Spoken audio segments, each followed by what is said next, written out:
खूंटे कहते गऊ खुलागी गई बना के बीच गऊ की अरज सुनो मेरे राम।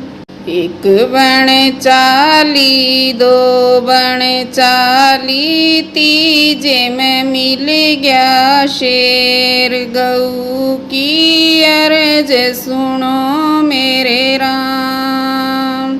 एक बण चाली दो बण चाली तीजे में मिल गया शेर गऊ की अरज सुनो मेरे राम।